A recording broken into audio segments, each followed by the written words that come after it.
Hi, welcome to episode 5 of Sailing with Skylark. Today I'm going to give you a tour of the boat and talk you through some of the improvements I've made and also what I plan to do this year. So yeah, let's take a look. So when I bought the boat, the underside was it was in good shape, but it had maybe 20 years layer of anti-fouling on it. So I scraped the whole bottom, and then I painted it 3 times with epoxy, 2-part epoxy, and then applied the anti-fouling. So it's pretty smooth now compared to what it was before. Yeah, later, just before in March, I guess I'll sand it down very lightly with 250 grit on the orbital, and then I'll repaint it with anti-fouling. I use Hard Racing Extra, it seems to do the job, and then I'll reapply the waterline stripe as well. Got the paint for that stored. The whole I've done quite a few gel coat repairs. You can see some here. It's not quite blending in, but it's okay. Some more here.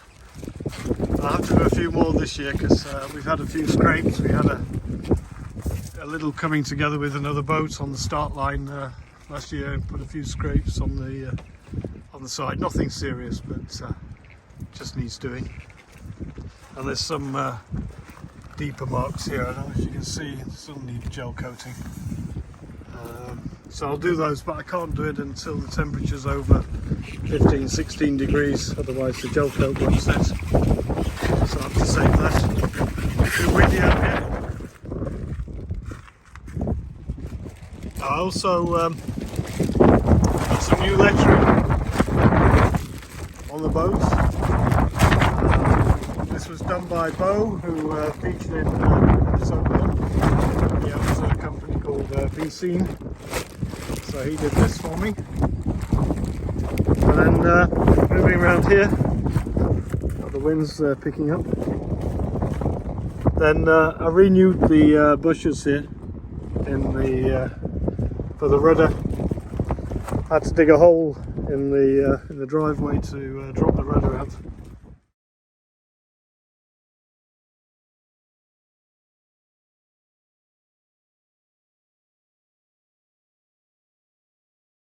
But that was a job well done.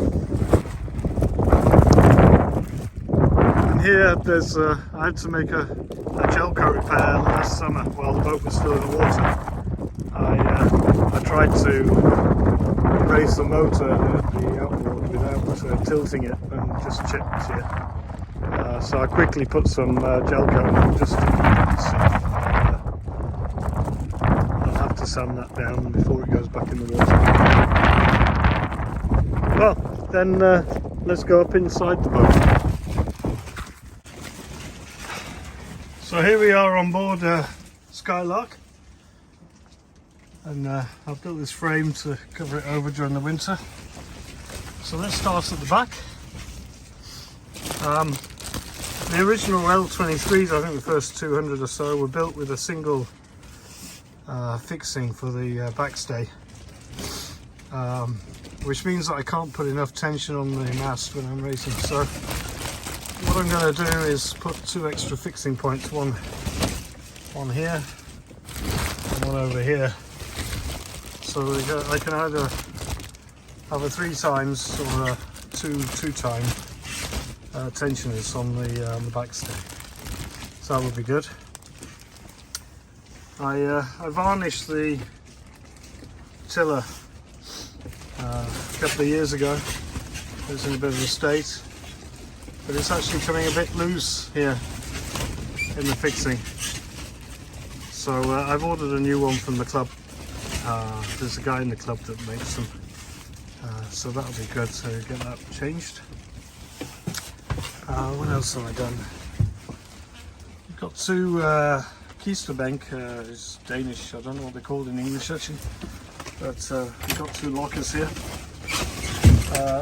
I put a Got a fixing in here for the battery. That was just tied on before with a piece of rope, so I've put a proper battery mount in so that doesn't fly around too much. On this side, the electrics have been redone, but they're a bit of a mess, as you can see. They do the job, but I simply just tidied them up as much as I could, and then I've labelled everything so I know what's what.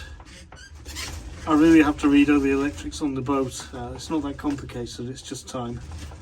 But they work, so I'll just leave them for now.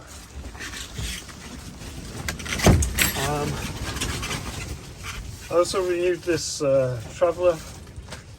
The old one was broken, the rivet started coming undone. So that's the original traveller for the main sheet. This year I'm going to have another one fitted here, so it'll go basically here across between the benches. It's much better for racing. It's better for single-handed because I can then adjust the traveller from where I'm sitting at the back. But I'll keep this one. I'll keep the original one because it's really good when we're shore sailing with a few people. It keeps the main sheet out of the way. So the one I'm going to put here, across here, will be removable. So I can just put it in when I need it and take it out. I'm not using it. Then moving on, the boat originally came with these cleats on each side, but I put some clutches in. These clutches here, they're pretty good. Two on this side. The problem with just having one point here is that I couldn't raise the spinnaker with the jib up. Which I can now because I've got two locking systems, so I can raise the spinnaker with the jib up, then drop the jib. So that saves a lot of time and speed. So that's good. On this side, I put another clutch in for the mainsail. Basically, this did the job, but it was really annoying if someone was sitting in this position when we were racing and just happened to move the rope. There's a couple of times we didn't notice, so the first thing we knew was the mainsail was dropping.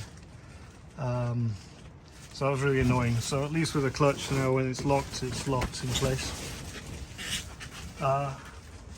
Moving over here, the boat originally came with an old cork plotter, map plotter here, and it wasn't working, so I didn't really need one, so I removed it, and I've fitted this NASA clipper duet system, which measures depth and speed and the log distance. I'm really happy with it, and it's really essential with the depth when you're racing the fjord. The fjord's from 7 meters deep down to 50 centimeters, so.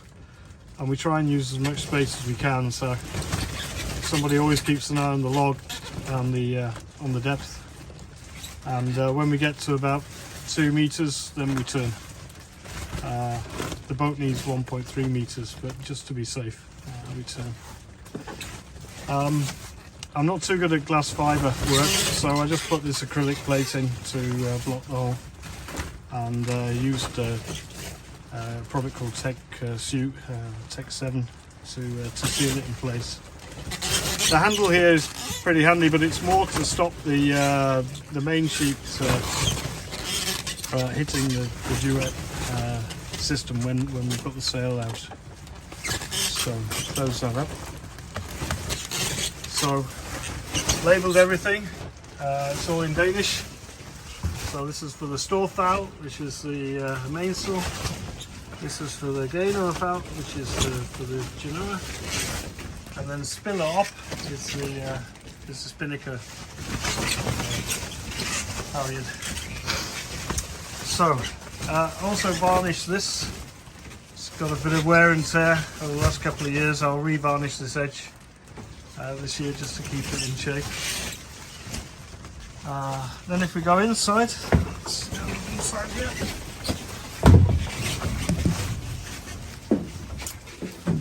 What have I done in here? Well, I put these latches on the, this is just a cover that basically I'll just remove it, but it's just a cover that goes underneath about here. Let's see, that's the back. Basically it came just with this wooden lock, and a couple of years ago I was walking down the steps and it gave way and I ended up cracking a rib on the tap here. So I put these two latches into to make sure that doesn't happen again. I don't know if you can see down here, there's a pipe here. I've renewed all the stainless clips just to make sure that's okay. That's the drain for the cockpit and also the drain for the sink. So I renewed that. This is all labelled up now. This is the switchboard. I also put a new radio in. I've got my DSC, well, I've got my SRC radio certificate. So I fitted a radio with DSC with the emergency function here. So I've got my own MMSI number.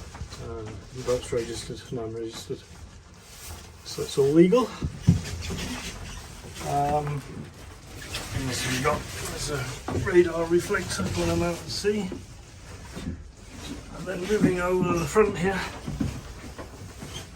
it's a bit cramped in an L23.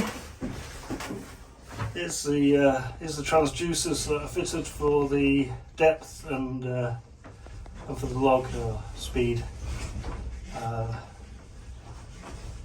The one at the bottom of the screen is for the depth, and that's glass fibered in. There's a tube glass fibered in which is full of oil, which it sits in.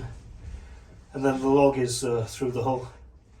There was an original log fitted, but it was a different diameter, so I had to do some glass fibre work to close the gap a little bit, because the new one was narrower than the old one.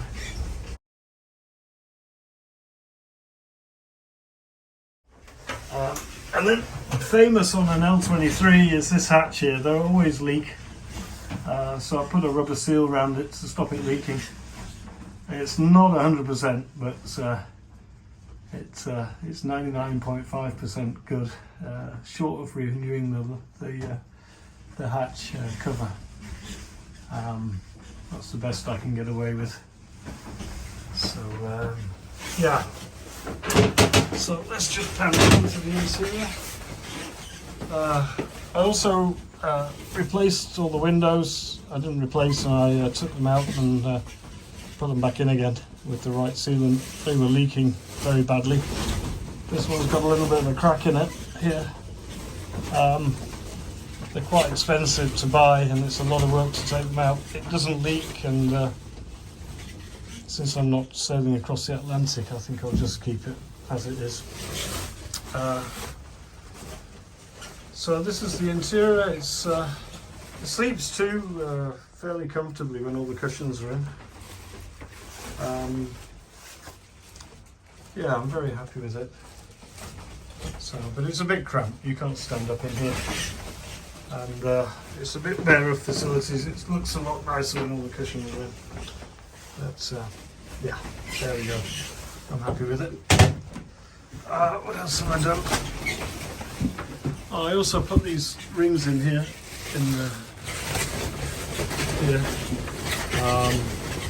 basically I can hang the spinnaker bag in the hatchway, so it's ready to deploy when we're racing. So here's a view of the cockpit again, and the compass there. Yeah, so that's the tour. So yeah, thanks for watching.